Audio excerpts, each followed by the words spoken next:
بسم الله الرحمن الرحيم بلغ مقاصدنا واغفر لنا ما مضى يا واسع الكرم هو الحبيب الذي ترجى شفاعته لكل هول من الأحوال مقتحم يا ربي بلغ مقاصدنا واغفر لنا ما مضى يا واسع الكرم يا أكرم الخلق ما لمن ألوذ به سواك عند حلول الحادث العمم يا ربي بالمصطفى بلغ مقاصدنا واغفر لنا ما مضى يا واسع الكرم ولن يضيق رسول الله جاهك بي إذا الكريم تجلى باسم منتقم يا ربي بلغ مقاصدنا واغفر لنا ما مضى يا واسع الكرم يا نفس لا تقنطي من زلة عظمت إن الكبائر في الغفران كالأمم يا ربي بلغ مقاصدنا واغفر لنا ما مضى يا واسع الكرم لعل رحمة ربي حين يقسمها تأتي على حسب الإشيان في القسم يا ربي بالمصطفى بلغ مقاصدنا واغفر لنا ما مضى يا واسع الكرم يا ربي واجعل رجائي غير منعكس لديك واجعل حسابي غير منخرم يا ربي بالمصطفى بلغ مقاصدنا واغفر لنا ما مضى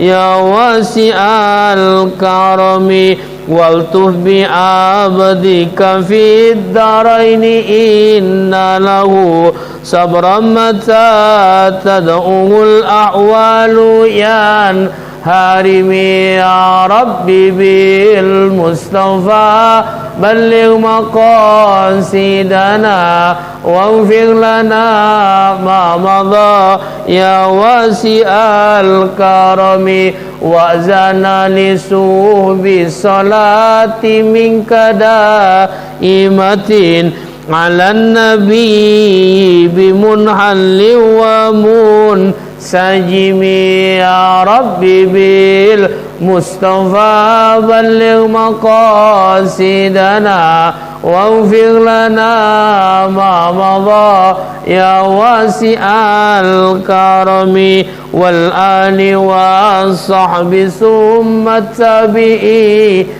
لهم أهل التقى والنقى والحلم والكرم يا ربي بالمصطفى بلغ مقاصدنا واغفر لنا ما مضى يا واسع الكرم اللهم صل وسلم وبارك عليه وعلى آله إلى حضرة نبينا محمد صلى الله عليه وآله وصحبه وسلم وإلى أزواجه وأهله وذريته والصحابة والتابعين والعلماء العاملين والمصنفين والمجاهدين في سبيل الله رب العالمين وإلى جميع المسلمين والمسلمات والمؤمنين والمؤمنات ثم إلى أستاذنا ومعلمنا والمدرسين على هذه النية ولكل نية صالحة الفاتحة أعوذ بالله من الشيطان الرجيم بسم الله الرحمن الرحيم الحمد لله رب العالمين الرحمن الرحيم مالك يوم الدين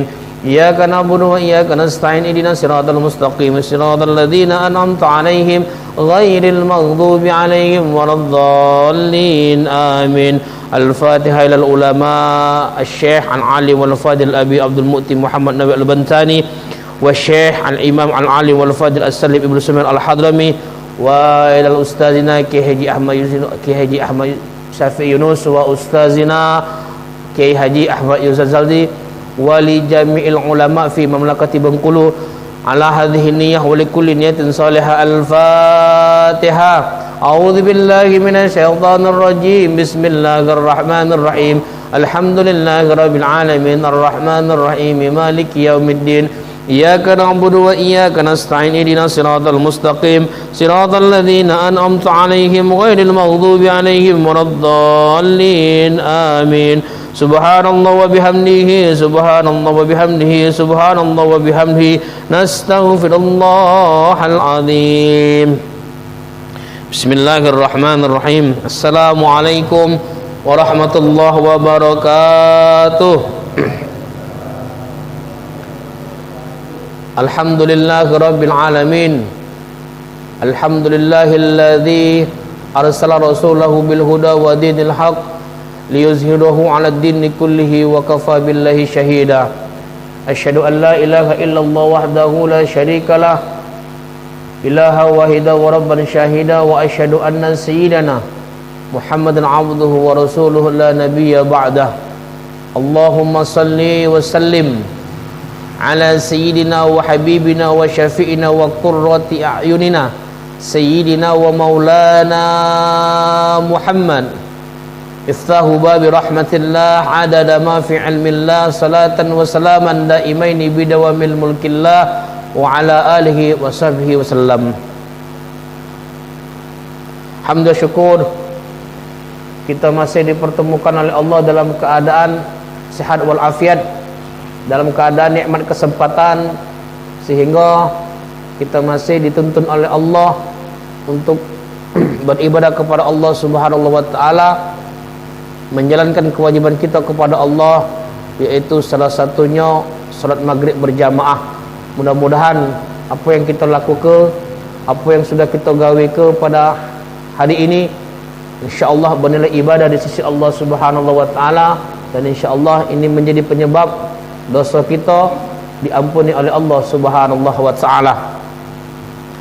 Salawat dan salam kita sampaikan kepada junjungan kita Nabi Agung, baginda Nabi besar Muhammad sallallahu alaihi wa alihi washabihi wasallam, beserta keluarganya, para sahabat-sahabatnya serta para pengikutnya sekalian hingga akhir zaman.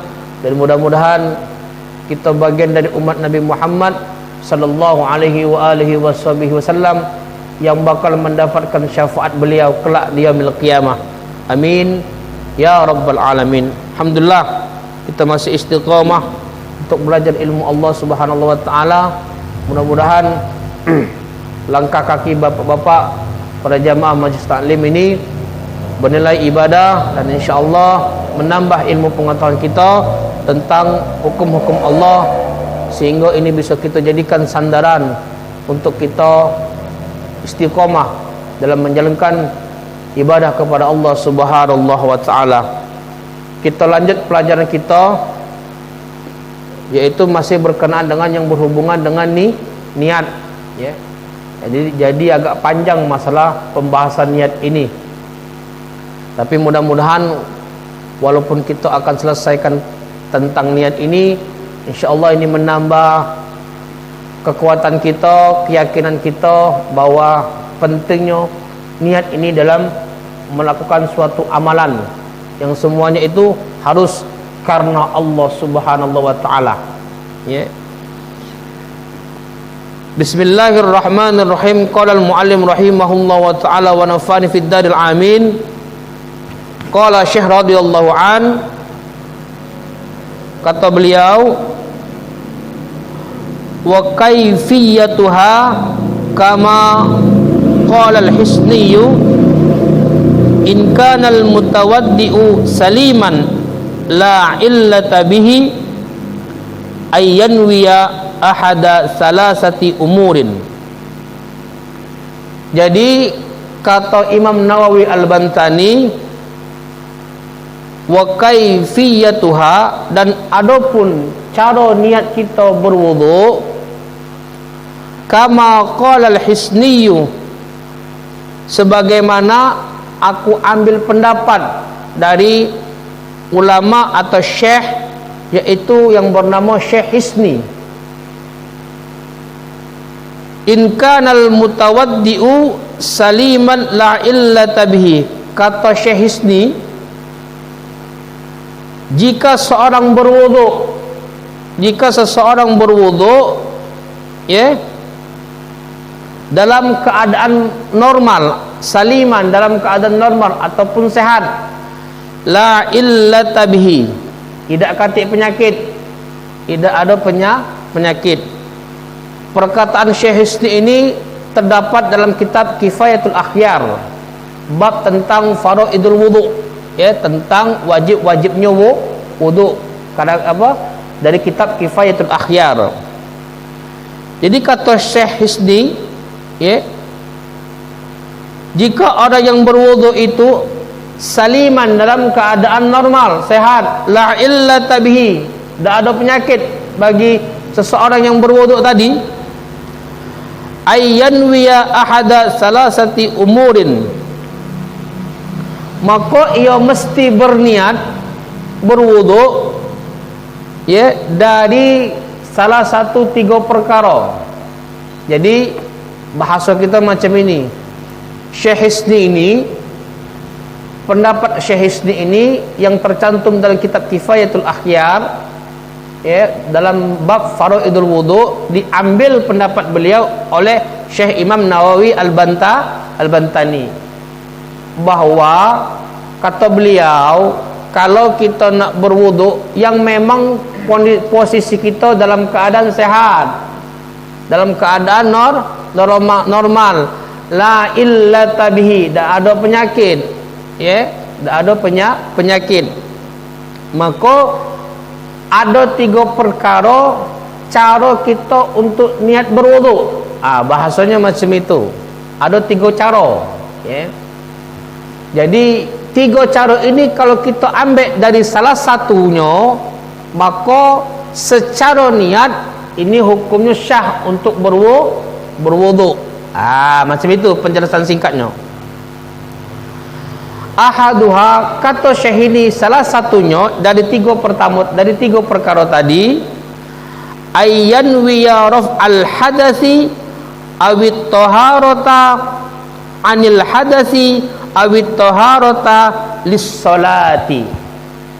Jadi kata Syekh Hisni ini, salah satunya dari 3 perkara itu, ketika kita nak berwudu, niat wuduknya itu boleh kita memakai niat wuduk raf'al hadas, raf'al hadasi, iaitu sengaja aku berwuduk untuk mengangkat hadas. Sengaja aku berwuduk untuk mengangkat hadas, niat. Ya, ingat, niat itu di mana tempatnya? Fi mahalli qalbi, tempatnya di hati. Ketika kita nak berniat berwudu, sengaja aku berwudu untuk mengangkat hadas. Ya benar, kadang yang kita galak baca niat, lafaz niatnya, nawaitul wudu'a liraf'il hadasil asghari fardhu lillahi ta'ala. Sengaja aku berwudu untuk mengangkat hadas kecil, ya, karena kewajiban, karena solat, karena Allah Ta'ala. Itu kan artinya.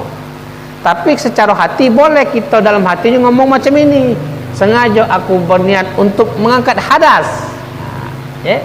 Maka kata Syekh Hisni, kata beliau, raf'al hadasil, mengangkat hadas. Awit taharata anil hadasi, atau bisa yang lain. Apa yang lainnya? Awit taharata anil hadasi.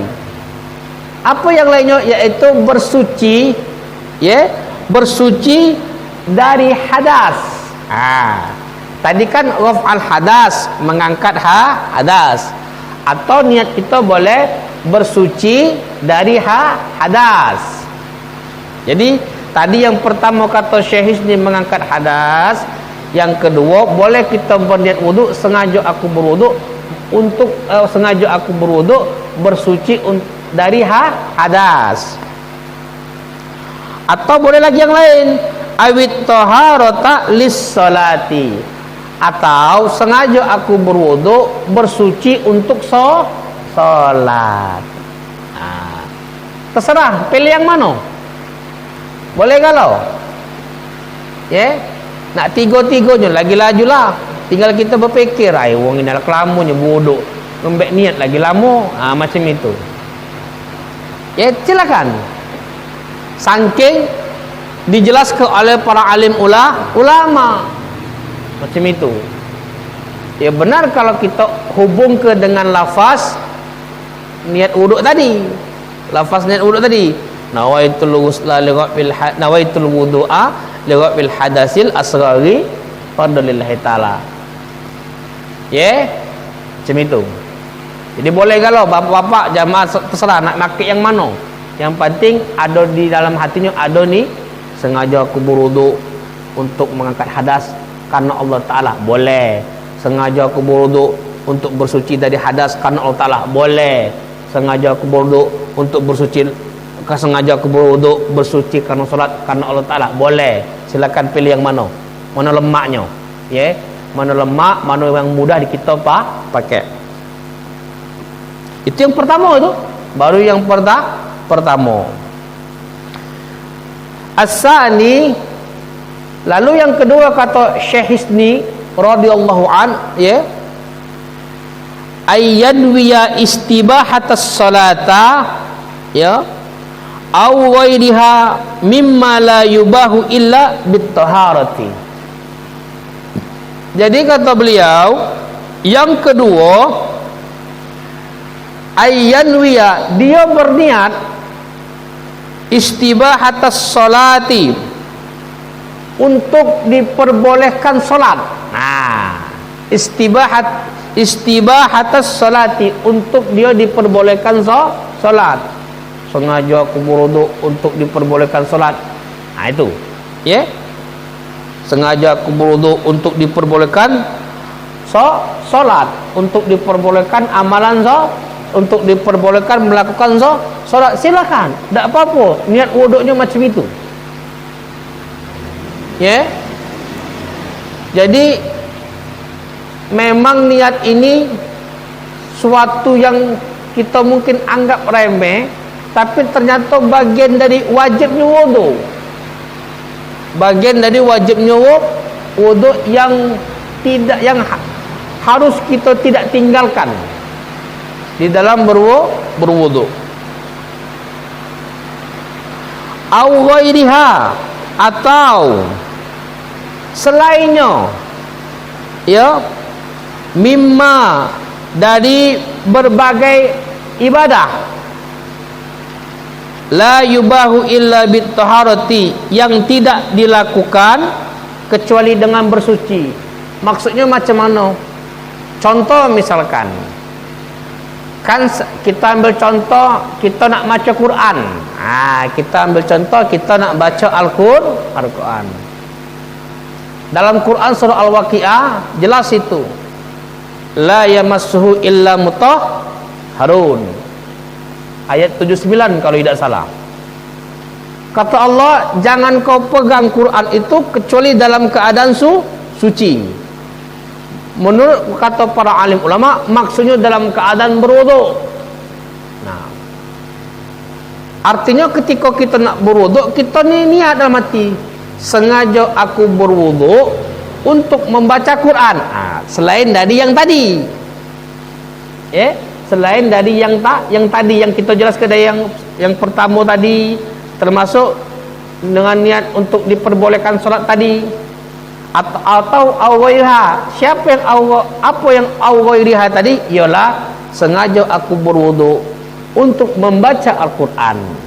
Selainnya, yang memang diperlukan dalam keadaan bersuci. Nah, maka itu Quran, ya, Quran itu ketika kita megangnya, ya, itu mesti dalam keadaan bersuci, mesti dalam keadaan berwudu. Saking Quran itu dihormati, Pak. Saking Quran itu dihormati, ya. Sampai-sampai Allah sebut dalam Al-Quran, la yamassuhu illal mutahharun. Jangan kau pegang Quran itu kecuali dalam keadaan kau bersuci, kata Allah Subhanahu wa taala. Maka sepakat, kata Al-Imam Asy-Syafi'i, wajib hukumnya ketika kita nak megang Quran mesti dalam keadaan berwudu. Ini adab terhadap Al-Quran, Bapak. Ya, apalagi adab nih, Al-Quran mesti jangan terkapar-kapar di sini, misalkan sejajar maaf dengan pantat, jangan, Pak. Ini adab, Bapak. Ya, sepakat para ulama, ijmal, kata Imam Nawawi rahimahullah, ijma'ul ulama, sepakat para alim ulama alal wujubi, wajib bagi dia siyanatul mushaf, untuk memuliakan, menjaga mushaf. Maksud mushaf ini Al-Quran, ya, siyanatul mushaf, wahtiramu, dan memuliakannya. Ini adab, Bapak. Apalagi Quran yang kita kapar-kapar, ke hati-hati, ya, jangan sekali-sekali. Yasin itu Quran, Bapak, karena ada surah Yasin. Ini maaf kadang-kadang ditaruh macam ini, maaf, di depan zakar kita, Bapak, bukan aku jorok. Naik ke dikit, bila perlu tangan kanan kita memang disuruh megang Quran. Ini akhlak kita dengan Al-Quran. Baca Quran disunnahkan harus menghadap kiblat. Uang yang baca Quran kita mesti dengar karena kita bakal mendapatkan rahmat. Wa iza quri'al Qur'an fastami'u lahu la'allakum turhamun. Fastami'u lahu wa ansitu la'allakum turhamun. Dan jika kau diperdengar ke yang namanya bacaan Quran, fastami'u lahu wa ansitu la'allakum turhamun, kau diam, semoga kau mendapat rahmat. Ini kadang-kadang mau baca Quran kita masih ngoceh. Ya, kenapa? Karena kita tak kata di hati kita untuk beradab, berakhlak dengan Al-Quran. Habis Quran disunnahkan mencium. Ay, Ustaz, bid'ah cium. Nah, ini kadang-kadang tak ngerti. Ada kan Ustaz ngomong macam itu? Mana dalilnya mencium Al-Quran? Tak kata dalilnya. Nabi tak melakukannya. Nah, ini tak benar-benar dalam membaca hadis.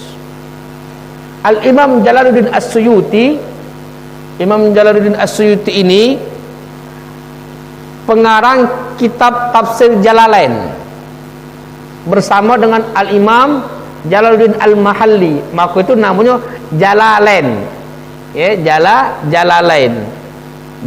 Jalalun karena dua imam, Jalalain. Siapa? Jalaluddin As-Suyuti sama Jalaluddin Al-Mahalli. Beliau itu seorang ulama musnid. Apa musnid? Ulama yang hafal 200.000 hadis.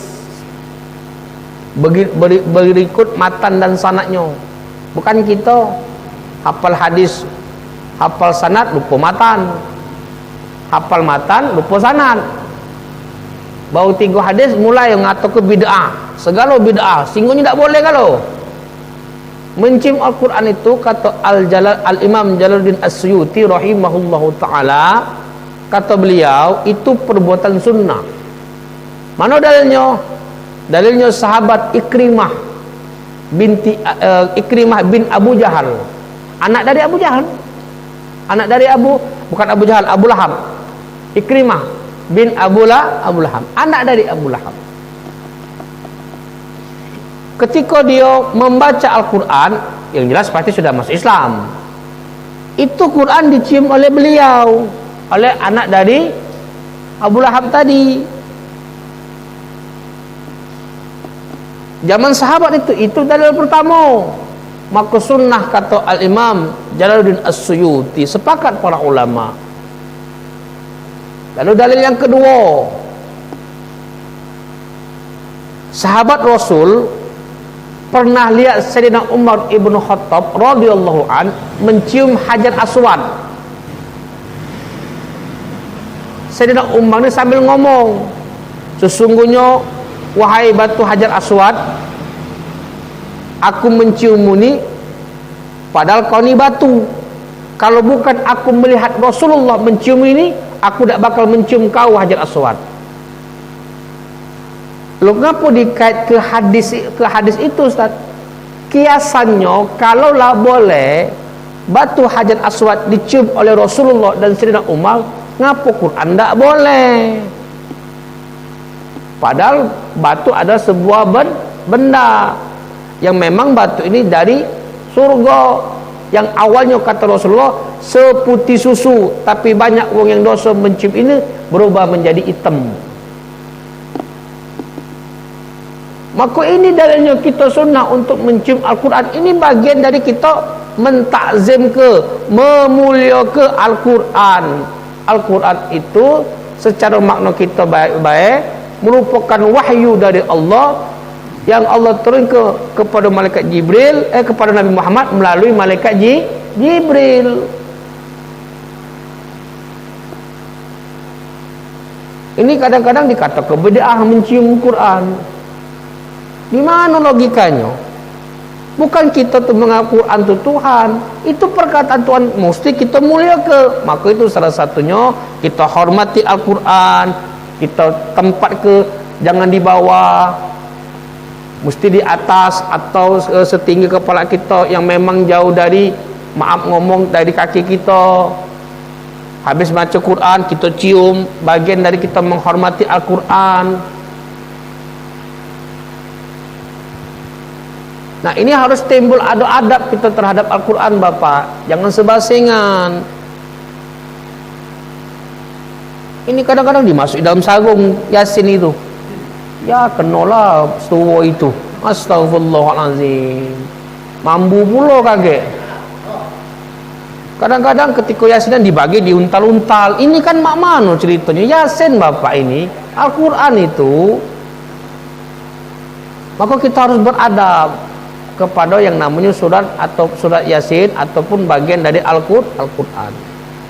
Nah, kita baik disunnah ketika kita baik diwajib ke untuk memegang Al-Quran itu dengan harus berwuduk dulu. Kalau baca boleh tanpa harus megang. Misalkan Ana sama Dendi, aku megang Quran, Dendi nak baca, aku pegang ke, baca baik tak apa-apa dalam keadaan nak berwuduk. Tapi ketika Dendi nak megang mesti berwuduk dulu. Beda halnya misalkan Quran di bawah, katik wong lagi, dia itulah Dendi dalam keadaan berwuduk. Sedangkan kalau kita dalam keadaan tidak berwuduk, tak boleh megang Quran. Sedangkan Quran di bawah, maka kondisinya darurat supaya Quran ini diselamat ke. Boleh, itu kondisinya beda lagi. Ya. Maka hati-hati dalam beradab dengan Al-Quran. Maka ketika kita berniat berwuduk untuk membaca Al-Quran, memegang Al-Quran, maka boleh wuduk itu kita guna ke solat. Karena syarat salat adalah berwuduk. Salah satunya dalam keadaan wuduk. Kita lanjut. As-salisu, yang ketiga kata beliau, kata Syekh Husni,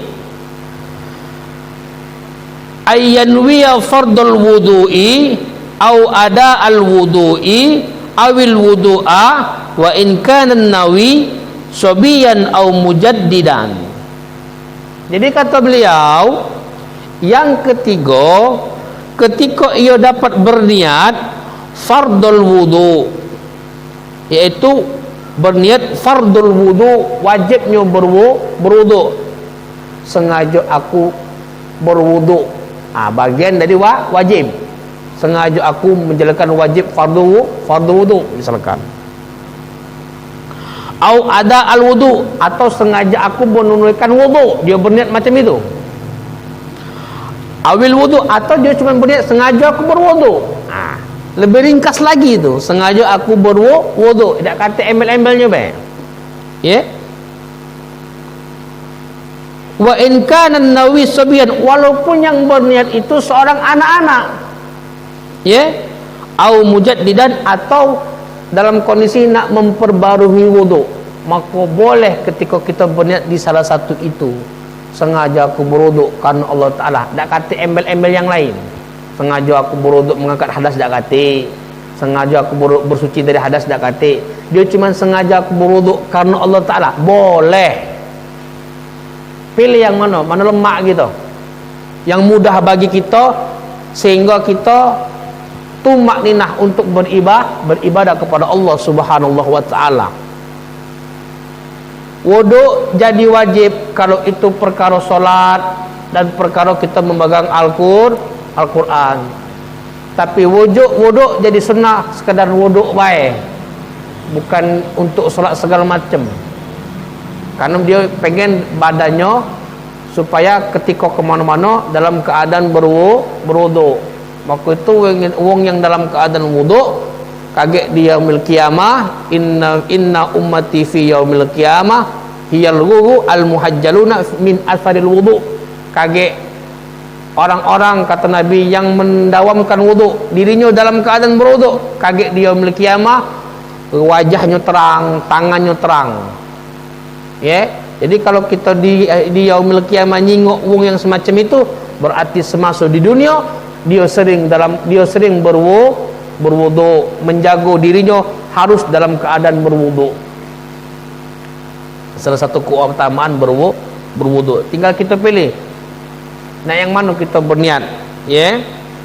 Bahkan ketika anak-anak baik berwudu, walaupun istilahnya itu tidak wajib, maka dia tetap boleh pahala dalam keadaan berwudu, termasuk yang memperbaruinya dalam kategori dia belum batal tapi nak diperbaruinya wudu, boleh pahala juga, boleh. Ya, macam itu. Ya, misalkan nak maghrib, sudah solat isya, sudah solat maghrib, kita majlis, wudu kita belum batal, dah aku nak memperbarui wudu sengaja aku berwudu kalau taklah, boleh lajulah, sunnah hukumnya. Ya, macam itu.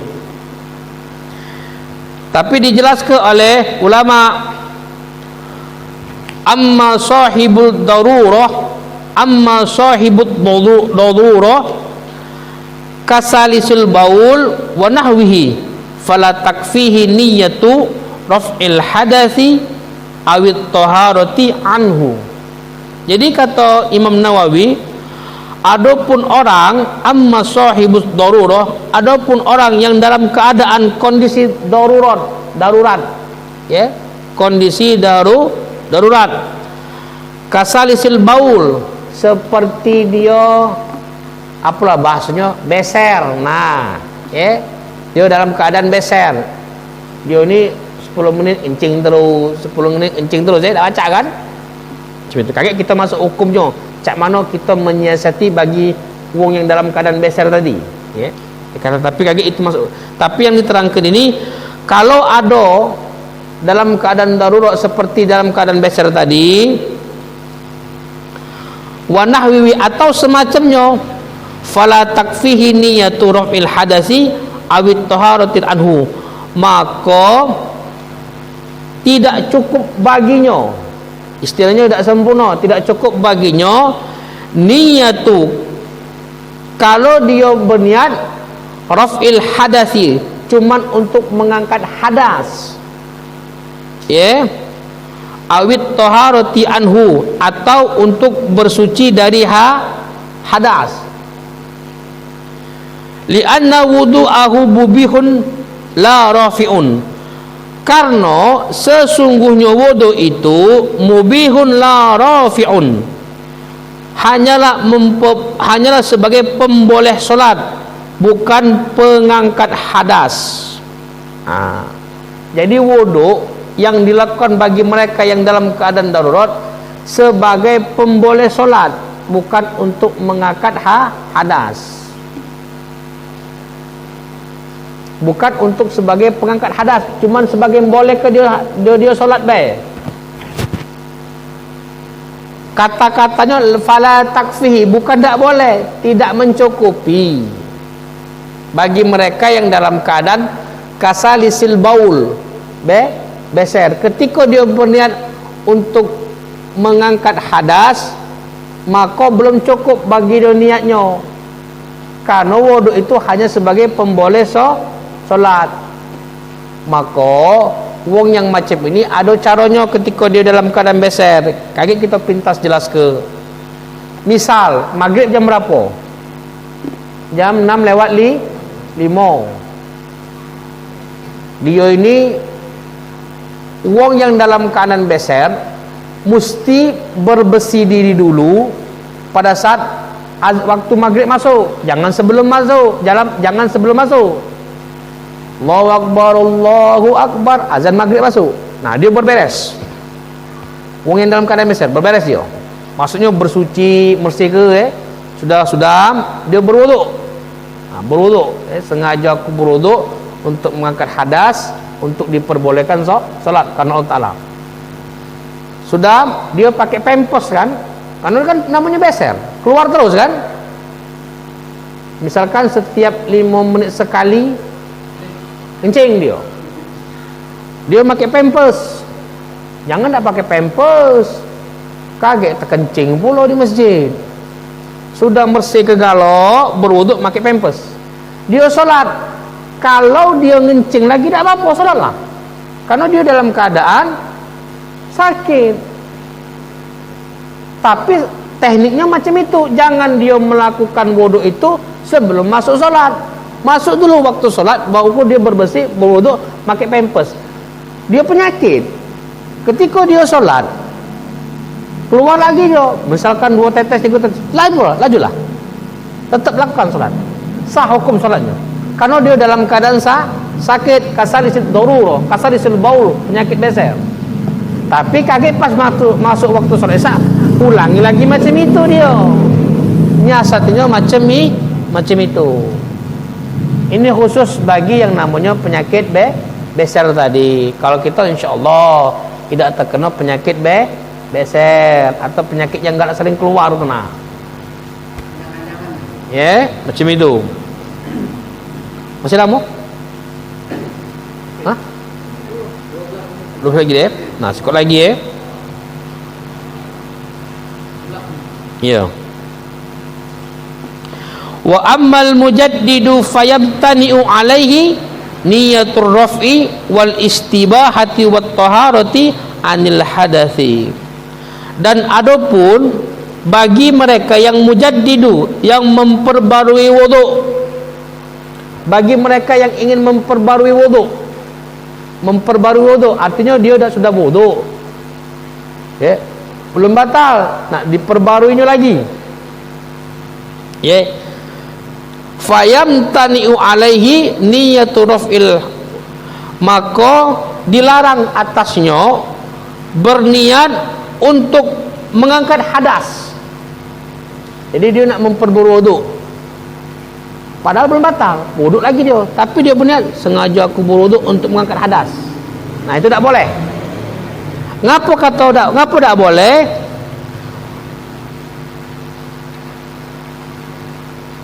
Wat taharatil anil hadasi, karena dia masih dalam keadaan bersuci.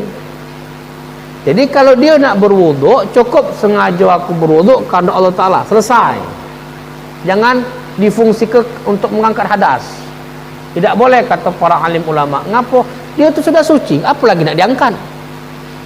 Nah, logikanya kan semacam itu.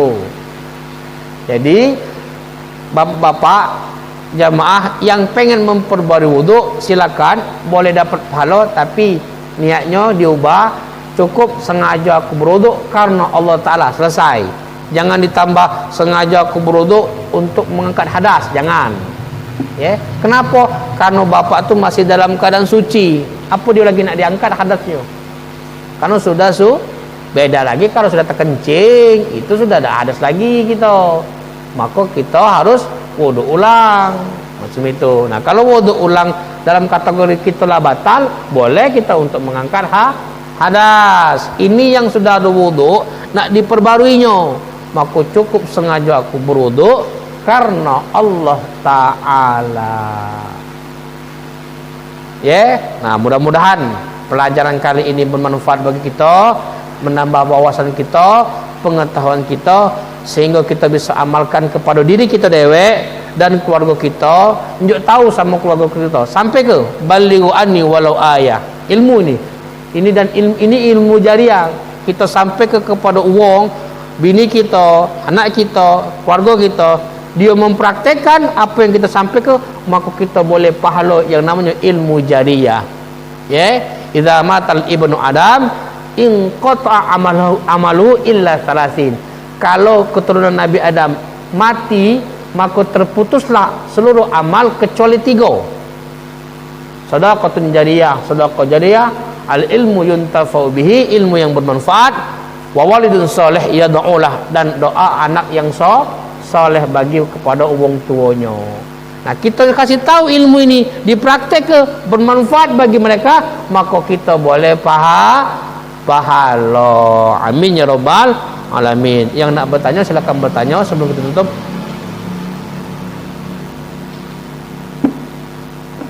Ya. Waalaikumsalam warahmatullahi wabarakatuh.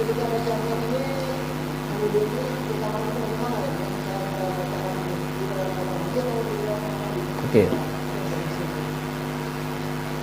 Tidak ada syarat berwuduk mesti di kamar mandi atau di luar kamar mandi. Boleh galau. Boleh gak? Yang penting air yang kita gunakan itu dalam keadaan suci atau air tahir mutahhir, dan maaf, lantai yang kita pijak itu kita ada keyakinan dalam keadaan suci atau bersih, tidak ada najis. Maka itu hati-hati. Kadang-kadang kita ni kan timbul ada keraguan kalau kita nak berwuduk di kamar mandi. Bekas wong, air wong ini kadang-kadang tidak bersih nyucinya. Misalkan nih timbul nih keraguan dalam kamar mandi, maka kalau aku pribadi bapak, ketika aku masuk kamar, aku ijtihad dulu, berusaha dulu, kumbek banyu, aku bersih ke lantai, kaki aku juga bersih ke. Mana tahu percikan kencing tadi, atau mungkin dia ceboknya belum bersih, sehingga kita pijak kaki kita. Nah, kalau sudah baru kita berwuduk di kamar mandi, boleh.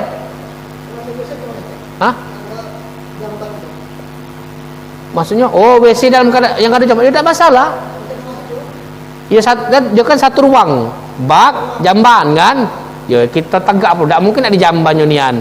Apa depan bak tadi? Kalau memang kita nak tegak di jamban, tidak ada masalah. Kita pastikan tempat itu dalam keadaan bersih, maka boleh. Yang penting rukun wuduknya masuk tempatnya bersih, airnya bisa kita gunakan untuk berwuduk. Ya, kita kan nak di tempat wuduk, jarang rumah kita nyediakan tempat wuduk, langsung kamar mandi itulah kan, macam itu. Ya, di rumah Nabi lagi macam itu, lafaznya. Ya, lafaznya kan ada kata Allah sebelum masuk kita baca nawaitul wudu'a liwa'il hadasil asghari lillahi ta'ala di luar. Karena ada kata-kata Allah.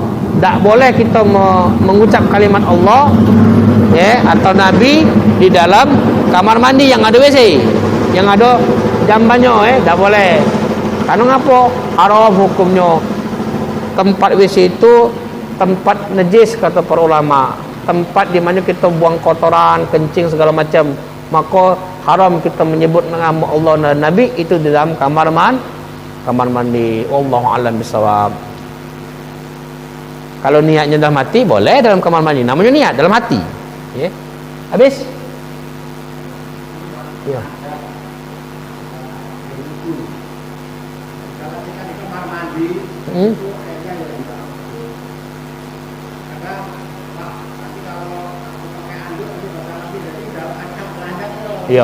Iya.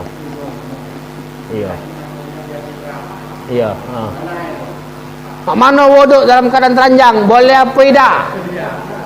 Yo, selama rukunnya memenuhi boleh. Cuman rasa kita risih berwuduk ketingguan setua itu. Maksudnya kita dak kati adab. Kita baik kamar mandi disunahkan pakai telasan. Di maka kita nak mandi tu disunahkan. Maksudnya tu kalau bisa pakai telasan, jangan ditampak ke telanjang.